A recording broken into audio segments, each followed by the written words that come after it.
Mukunda jewellery మొట్టమొదటి factory outlet హనుమకొండలోనే అతిపెద్ద jewellery mart December 14న గొప్ప ప్రారంభం. నమస్తే రమగారు. నమస్తే జయ. రమగారు, చందమామ కథ ఒకటి చెప్పుకుందామండి. మాచిరాజు కామేశ్వరరావు గారి కథలు చెప్తున్నాను. అవునవును. ఒక కథ చెప్తాం భారతి. పూర్వం అంట ఒక పల్లెటూరులో పార్వతమ్మ అని ఒక ముసలావిడ ఉండేది. పార్వతమ్మ కుటుంబం లేదు ఆవిడకి. ఏదో కొంచెం చెయ్యి అవుడో ఏదో కూడా పాపం ఈ అంగవైకల్యంతో పని చేసుకుని బతకలేక భిక్షాటం చేసి పొట్ట పోసుకునేది పెద్ద ఆవిడ. అయితే ఈ భిక్షాటం చేసుకునే క్రమంలో ఆవిడకి ఒక 5-6 సంవత్సరాల పిల్లవాడు ఒకడు దొరికాడు, అనాథుడు. ఎవ్వరు లేరు పాపం వాడికి. ఆ పిల్లాడి పేరు అనంతుడు. ఆ అనంతుడిని చేరదీసింది, తనతో పాటు తిప్పుకునేది. పిల్లవాడి పాపం చదువుకుంటాడని వాడిని స్కూల్లో చేర్చి పాఠశాలకు పంపించి తను భిక్షాటంతో పిల్లవాడిని పెంచి పెద్దవాడిని చేసింది. ఏదో 10 పైసలు దాచుకుని వాడికి తిండి తిప్పలు చూసి తను తెచ్చిన తిండి వాడికి పెట్టి వాడికి ముందు పెట్టి వాడి పొట్ట చూసి పిల్లవాడిని పెంచింది. కొంచెం పెద్ద క్లాసులకి చదువుకు వచ్చాక వీడు తెలివిగలవాడు, చక్కగా చదువుతున్నాడని బళ్ళు అయ్యగారులు వాళ్ళు వీళ్ళు వాడిని పై చదువులకు కూడా చదవాయిచ్చారు. మెల్లిగా పెద్ద చదువులు అయ్యాక వాడికి చక్కటి ఉద్యోగం వచ్చింది, ప్రభుత్వ ఉద్యోగం. వచ్చేసరికల్లా వాడన్నాడు, అమ్మ అవ్వా నువ్వు ఇంకా ఈ రోడ్ల మీదకి వెళ్ళబోక, పెద్దదాని అయిపోయే ఓపిక కూడా లేదు, హాయిగా ఇంట్లో ఉండు, మంచి ఉద్యోగం వచ్చింది అని చెప్పి ఆవిడని ఇంట్లోనే ఉంచుకున్నాడు. అవ్వ మనవడు కలిసే ఉండేవాళ్ళు. వీడికి చక్కటి ఉద్యోగం వచ్చింది కదా, చుట్టుపక్కల వాళ్ళంతా మనవడికి పెళ్లి చేయవా అనేవాళ్ళు. పెళ్లి సంబంధాలు వచ్చినాయి.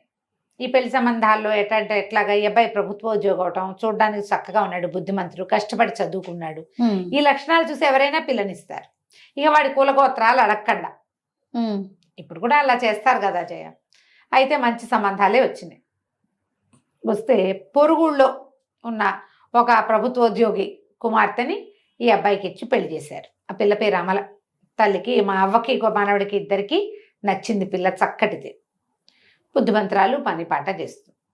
సరే పెళ్లి చేసుకున్నాడు. అతను రోజు ఉద్యోగానికి వెళ్ళిపోయేవాడు, ఆ పిల్ల ఇంట్లో ఉండేది. అయితే ఈ పిల్ల చక్కగా వంట తంట చేసి పెట్టేది, కానీ ఇతనికి వంటగా ఉండేది. ఈ బిచ్చగత్తకి నేను ఎందుకు వంట చేసి పెట్టాలి? ఆవిడ ఇంట్లో ఉండేది, పెద్దదైపోయింది, ఆ అన్నం ఆ వేళకు అన్నం పెట్టాలి, నేను చక్కగా రుచిగా వంట చేసి నా మొగుడికి పెట్టుకోవాలి, ఈ ముసలిదానికి నేను ఎందుకు పెట్టాలి, ఇవి బిచ్చగత్తె అని ఆవిడ మొహం గిట్టేది కాదు. ఏదో పిల్లి మీద ఎల్లి మీద పెట్టి తిట్టేది. అడుక్కు తిన్నప్పుడు వచ్చినట్టుగా ఇప్పుడు ఎటా వస్తాయి అలాంటివి కూడా ఏవో అనేది, నచ్చేది కాదు. అయితే ఆవిడ కూడా ఈ మాట్లాడకుండా ఊరుకునేది. భిక్షాటం చేసేటప్పుడు ఎవరైనా అదిలించటం అలవాటే ఆవిడకి. సర్లే కోడలు కొడుకుతోటి బాగానే ఉంటుంది, పిల్లాడితో బాగుంటుందిగా, ఊరుకునేది, చెప్పేది కాదు. అనంతుడికి తన భార్య ధోరణి అర్థం కాలేదు. చాన్నాళ్ళు రోజులు గడిచినాయి. తల్లులు చెప్పారనుకో, ఇంట్లో ఉన్న ఆడవాళ్ళు గొడవలు వస్తాయి, ఎందుకులేని ఆవిడ మాట్లాడకుండా ఊరుకునేది. క్రమంగా ఈ పార్వతమ్మకి ఏదో కొంచెం అనారోగ్యం వచ్చింది. అనారోగ్యం వస్తే పూర్వకాలం అయితే, ముందు రోజులైతే ఎట్లా పోయేదో, సంపాదించే పిల్లవాడు ఇంట్లో ఉంటే వెంటనే వైద్యం చేయించాలని చూస్తారు కదా, వాడేదో వైద్యానికి ఖర్చు పెట్టడం మొదలుపెట్టాడు. డాక్టర్ని తీసుకొచ్చేవాడు, ఆయన మందులంటే అవన్నీ ఇవన్నీ తెచ్చి అవ్వకాన్ని రంగరించి పోసేవాడు, శ్రమ పడేవాడు బాగా. ఈ అమ్మాయికి అమలకి మహామంటగా ఉండేది. వదిలేస్తే పోతుంది కదా దాని దారిన ఆవిడ, ఈ మోతబరు ఉండదు మనకి, ఈ లగేజ్ ఎందుకు, వైద్యానికి ఖర్చు పెడుతున్నాడని విసుక్కునేది. అయితే ఒకనాడు ఏమైంది, పెద్ద పండుగ దగ్గరకు వస్తుంది, ఏమండి నాకు పట్టు చీర కొని చాలా రోజులైంది, ఈ తేప పట్టు చీర కొనాలంది. అనేసరికల్లా అతను అన్నాడు, చూస్తున్నావు కదా అవ్వ వైద్యానికి బోల్డ్ ఖర్చు అవుతుంది, ఇప్పుడు వద్దు, పట్టు చీరలు అవి ఇప్పుడు ఏం వద్దు అనేసరికల్లా ఆవిడేమంది, అమ్మాయి అమల నాకంటే బిచ్చగత్తే ఎక్కువ మీకు అంది. అనేసరికి కేకలేసాడు, ఏం మాట్లాడతావు అది, ఏం మాటలు, అవ్వని బిచ్చగత్తే అనద్దు, నువ్వు ఇట్లా మాట్లాడద్దు అనేసరికి అని లేచి వెళ్ళిపోయాడు. బయటికి వెళ్ళిపోతే ఈ పిల్లకి పిచ్చి కోపం వచ్చేసింది, తెగ తిట్టింది ఆవిడని. సాయంకాలం భర్త వచ్చేసరికి ఏమన్నది, పొద్దున్నుంచి ఎంత క్షోభగా ఉందో తెలుసా, నేనంటే అంత నిర్లక్ష్యమా మీకు, ఏరుకోరి చేసుకున్నామనే, ఒక బిచ్చగతికి ఇచ్చిన పాటి గౌరవం ఇవ్వరా నాకు, ఈవిడ ఇంట్లో నుంచి పంపించేస్తే కానీ నేను ఇంట్లో ఉండను అని ఏదో గట్టిగా మాట్లాడేసరికి అతను కేకలేసాడు. భార్య పట్ల ఎంత బాధ్యతగా ఉండాలో నాకు తెలియదు అనుకోవద్దు, నువ్వు భార్యగా నువ్వు నా బాధ్యత ఎట్లాగో అవ్వ బాధ్యత కూడా నాదే. ఆవిడ నన్ను పెంచింది, నన్ను చేరదీసింది, అవ్వ పట్ల పూర్తి బాధ్యత వహించవలసిందే నేను. భార్యగా నీ పట్ల నీకు పట్టు చీర కాస్తే మామూలు చీర కొంటాను అనేసరికి అమ్మాయికి ఏమీ నచ్చలేదు. రాత్రి ఉత్తరం రాసిపెట్టి తెల్లవారుజామునే బయలుదేరి పుట్టింటికి వెళ్ళిపోయింది. నువ్వు ఆవిడని వదిలించుకుంటేనే నన్ను తీసుకెళ్ళటానికి రా, లేకపోతే నీతో కాపురానికి నేను రాను. నడుచుకుంటూ ఇంటికి వెళ్ళిపోయింది. దారిలో ఏదో బండి కనబడితే బండి ఎక్కింది, పెట్టబేడ అయింది, ఓ చిన్న సంచి సర్దుకుని వెళ్ళిపోయింది. మొగుడు చచ్చినట్టు వస్తాడు అనుకుంది. ఈ అనంతుడు ఉత్తరం చూశాడు కానీ ఏం మాట్లాడలే. ఈ లోపల ఈ అమ్మాయి ఇంటికి వెళ్ళిపోయింది. ఇంటికి వెళ్ళేసరికి వాళ్ళ నాన్న అన్నయ్య ఉన్నాడు, తల్లి లేదు. ఈ అమ్మలకి నాన్న అన్నయ్య ఉన్నారు. అన్నయ్యకి ఇంకా వివాహం కాల. అంతకుముందు పుట్టింట్లో చక్కగా వంట చేసేది, పెద్దవాళ్ళిద్దరికి పెట్టేది తండ్రికి అన్నయ్యకి. అదే వంట అక్కడ చేసేది. ఇంత స్పీడ్గా వచ్చిన దాన్ని చూసేసరికల్లా వాళ్ళ నాన్న అన్నాడు, ఏమిటి అమ్మ ఒకదానివే వచ్చావు, పండుగకు వస్తావనుకున్నావు, ముందే వచ్చావు. అనంతరం ఎట్లా ఉన్నాడు, పార్వతమ్మ కులాసాగా ఉందంటే, బిచ్చగత్తే ఎక్కువ నాన్న మీ అల్లుడికి, నాకేమీ నచ్చలేదు, పండగకి పట్టుచీర కొనమంటే అవ్వక వైద్యం అంటాడు, వదిలేస్తే పోయేదానికి, నేను ఆ పిచ్చకథకు వండి పెట్టడానికి పెళ్లి చేసావా ఏమిటి నాన్న నువ్వు, నాకేం నచ్చలేదు, నేను చచ్చిన వాళ్ళు మా ఆయన బుద్ధి తెచ్చుకొస్తే గాని అని రుసరుసలాడుతూ ఇంట్లోకి వెళ్ళిపోయింది. తండ్రి కొడుకు మొహం చూసుకున్నారు. అర్థమైంది. అయిపోయింది. ఈ అమ్మాయి చక్కగా స్నానం పానం చేసి ఏదో కాస్త పోయి రాజేసి వంట చేసేసి మధ్యాహ్నం భోజనం చేసి అన్నయ్యకి నాన్నకి క్యారేజీలు కట్టించి పంపించేసి, అలవాటు కదా, అది తాపీగా కూర్చుంది. సాయంకాలం చీకటి పడినా నాన్న రాల. చీకటి అయిపోయింది. ఏమిటా నాన్న రాలేదని వాకిట్లోకి ఇంట్లోకి తిరుగుతుంది. రోజువారీ వేళ దాటిపోయింది. కచేరీ నుంచి వచ్చే వేళ దాటింది. పక్కింటి రామయ్య గారు కనపడ్డాడు. రామయ్య బాబాయ్, మా మామయ్య మా నాన్నేడి, కానీ ఎంతసేపు అయింది రాలేదంటే, అమ్మ నీకు చెప్పచ్చో చెప్పకూడదోనే, ఏం చెయ్యాలో మరి, మీ నాన్న ఇవాళ లంచం తీసుకుంటూ పట్టుబడ్డాడమ్మా, పట్టుబడిపోయాడు, మొహం చెల్లకి ఇంకా వచ్చి ఉండడు అనేసరికి వణికిపోయింది అమ్మాయి.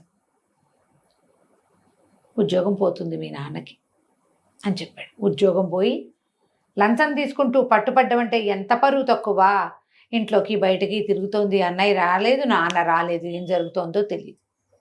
వాకిట్లో కూర్చుంది చాలాసేపు. ఇంతలో పెరట్లో ఏదో అలికిడయ్యి గబగబా పెరట్లోకి వస్తే వాళ్ళ నాన్న ఏదో కాగితం రాసి కాగితాన్ని నూతిగట్టు మీద పెట్టి ఎక్కడికో వెళ్ళిపోతూ కనపడ్డాడు. పరిగెత్తుకుంటూ వెళ్ళింది. నాన్న ఉండు నాన్న అని ఆ కాగితం పట్టుకొచ్చింది.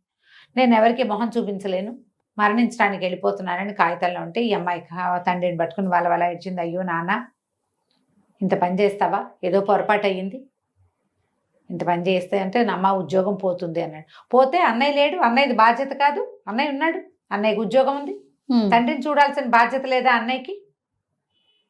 తండ్రిగా తన బాధ్యత, కొడుకుగా తన బాధ్యత నిర్వహించడా? వింటూ ముందుగానిలే నాన్న, పోతే పోయింది ఉద్యోగం, పోయినా సరే నీ కొడుకున్నాడు, కొడుకుదే కదా నీ బాధ్యత, మమ్మల్ని వదిలిపెట్టి ఇట్లా అన్యాయం చేయక నాన్న అని కావలించుకుని ఏడ్చింది. అన్నయ్య లోపలికి వచ్చాడు. బాధ్యత సంగతి సరే, నాన్న చూడు ఇంత పనిచేశాడు, లంచం తీసుకున్నాడు, పట్టుబడ్డాడు, పరువు పోయింది, అసహ్యం వేయట్లేదు నీకు నాన్నంటే అన్నాడు. అంటే అసహ్యం ఎట్లా వేస్తుంది, నాన్న వల్ల ఏదో పొరపాటు అయ్యింది, తండ్రిగా నా గౌరవం వీసం ఎత్తు తగ్గల, అమ్మ చనిపోతే మన ఇద్దరిని పెంచి పెద్ద చేశాడు, నాకు పెళ్లి చేశాడు, రేపు నీకు పెళ్లి చేయబోతాడు, ఇల్లు బాకిలి ఏర్పరిచాడు, ఇంకేంటి నాన్న ఏదో వల్ల ఏదో పొరపాటు అయింది, నాన్నని ఎందుకు అసహించుకుంటాం మనం అన్నది. సరే, సంఘంలో పరమ తప్పుగా భావించే లంచం తీసుకుంటున్న నాన్నేమో నీకు అసహ్యంగా లేడు, కొడుగ్గా నేను బాధ్యత వహించాలంటున్నావు, మరి అవకరంతో పొట్టపోసుకునే దారి లేక భిక్షాటం చేసిన పార్వతమ్మ అంటే నీకు అసహ్యం.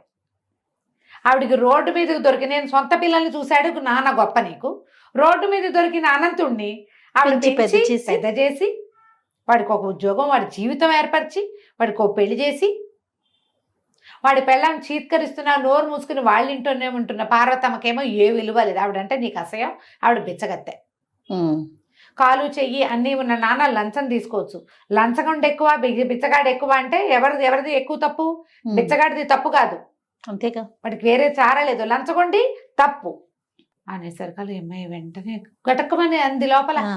నిజం కదా, నాన్న బాధ్యతగా పెంచాడంటే నాన్నకి పుట్టాం కాబట్టి నాన్నది బాధ్యత.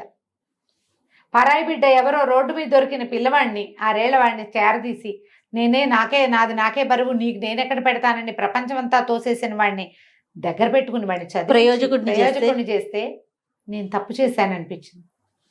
అప్పుడు అందే, అన్నయ్య నన్ను క్షమించు, నేను తొందరపడ్డాను, మీరు అన్నీ ఆలోచించి నాకు పెళ్లి చేసిన నేను అమ్మమ్మని అవ్వని ఇట్లా తక్కువ చేశాను, నాన్నకు ఉద్యోగం పోతుందో ఏమిటో అన్నయ్య, పాపం కాస్త నాన్న సంగతి జాగ్రత్తగా చూసుకుంటావా, నేను మా ఇంటికి వెళ్ళిపోతాను అని. అన్నయ్య నవ్వాడు. నాన్న ఉద్యోగం పోలేదు, ఆయన లంచం లంచం తీసుకోలేదమ్మా. నీకు అర్థమయ్యేలా మేము ఎన్ని మాటలతో చెప్పినా నీకు అర్థం కాదు. మేము చెప్పితే సిచ్యువేషన్ వస్తే కానీ నీకు తెలియదు కదా. నీ నెత్తి మీదకి వస్తే నీకు అర్థమైంది. పక్కింటి రామయ్య బాబాయ్ మేము కలిసి ఈ నాటకం ఆడాం. నాన్న ఉద్యోగం పోలేదు. నీ మొగుడు లంచగొండు కాదు, బుద్ధిమంతుడు. మన నాన్న మేము కూడా అంతేనమ్మా. మనుషులు ఎలా ఉండాలి, పరిస్థితులను బట్టి అవతల వాళ్ళకి మర్యాద ఇవ్వాలి. నీకు వాకిట్లో వచ్చిన బిచ్చగత్తె వేరు, వాళ్ళని కూడా మనం చీత్కరించకూడదు. వాళ్ళ గతిగడుకుపోయి వచ్చారు, ఇస్తే పెడితే పెట్టు, లేకపోతే చీత్కరించకూడదు. మనం తప్పు. మనలాంటి మనుషులే వాళ్ళు కూడాను. ఉంటే పెట్టు, లేకపోతే పైకి వెళ్ళిన ఆయన అని చెప్తే సరిపోతుంది.